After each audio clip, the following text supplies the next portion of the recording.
What is going on, everybody? This is Iram Saenz. Welcome back to the channel.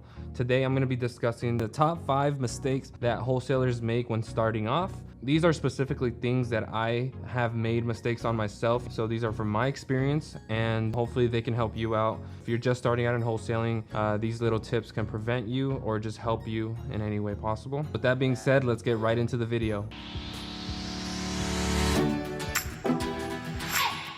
So number 1, we have not knowing your numbers. Now, what am I referring to when I say numbers? This comes down to your ARV, your MAO, and also your rehab cost. And the most important one in that group is the ARV. If you don't have your ARV, which is the foundation of your formula, then you're not gonna really be able to know if you're gonna profit on a deal. And it's not a good way to run a business. So make sure to get your ARV down, fully understand rehab costs, and from there you can get your MAO and just know what you're able to offer for these properties so you can make the biggest profit possible. Now, number 2 is jumping the gun on offers. I know as a beginner wholesaler, you get very excited. You want to close all these deals.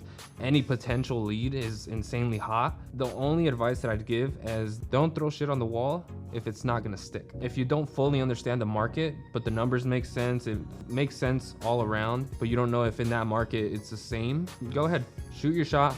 See what you get, try to get some feedback, and most of the time those will play out very well. But if you're in a market where there, who knows, maybe 1,000 people in the town and the numbers don't fully make sense, but who knows, maybe you want to take a shot, those are the ones that in the future you might be regretting. And especially if you're dropping EMD on these properties, you want to make sure that you have some sort of safety route out. So make sure you fully understand your numbers so you're not jumping the gun on these offers. Obviously, as a beginner wholesaler, you're going to be very excited on every lead. You're going to want to lock up everything you can and just hope that it sells. That's not the worst route to take, but you obviously want to build a good reputation, get deals that are actually going to close, and build your brand up that way. Now, number 3 is giving up too early. So let's say you're banging the phones out, you're calling and no one's answering, you're really losing your motivation, it's kind of killing your vibe, and you're not able to pick up anything good, and you just decide to call it a day, try it again tomorrow. That type of mentality is what kills a lot of wholesalers. You want to make sure that no matter what you're going through, that you're banging these phones out like a shark, attracting your next deal. In real estate, it's a numbers game. Depending on your actual lead source,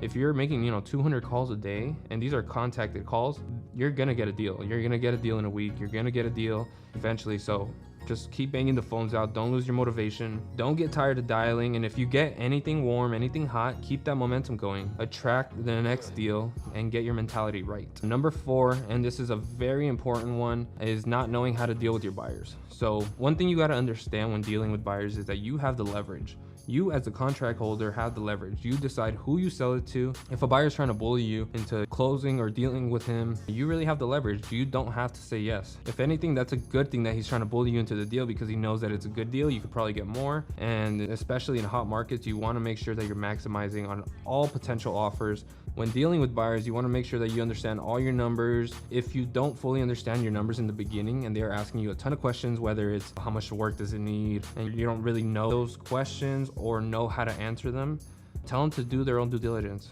Tell them, hey, I'm asking that all my buyers do their own due diligence, that they run their numbers, they decide what they're gonna do, because everybody works differently. Someone's gonna go in there, put a $10,000 rehab, someone's gonna go in there and wanna do the entire thing and spend $40,000. So it really depends on the buyer. So you want to just tell them, let me know your best offer. Never give your number away first. Obviously, if it's a deal in random town in Connecticut or something, and there's only 2 people interested and they're asking for a number just because it's in the middle of nowhere and they want to know whether it's even a deal or not, then yeah, okay, give them an offer, see if they're willing to work with you. But if it's in a major metropolitan area, then tell them to submit their offer and give them a deadline. Tell them, in 2 days I'm going to be deciding on this, I'm going to be accepting an offer, so just submit your best and highest and we'll go from there. So just don't get bullied around, and definitely know how to talk to these buyers. And also don't get daisy chained. Now, if you fully understand your numbers, as I mentioned in the first tip, then you're not gonna have to really deal with this. But from my experience, I've dealt with properties where,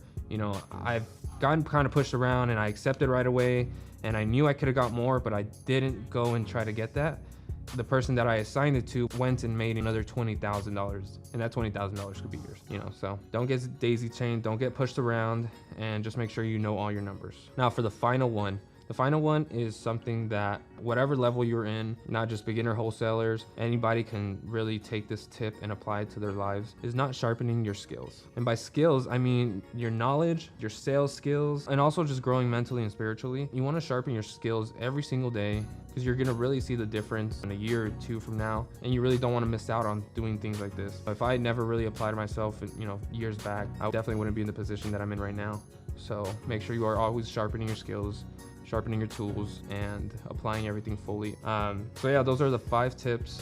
If you guys have any other tips that you have run into as a beginner wholesaler or advanced wholesaler, feel free to comment below. Also, be sure to subscribe, like the video if you want to see more like this. Again, this is Iram Saenz. Thank you guys so much for watching. Peace.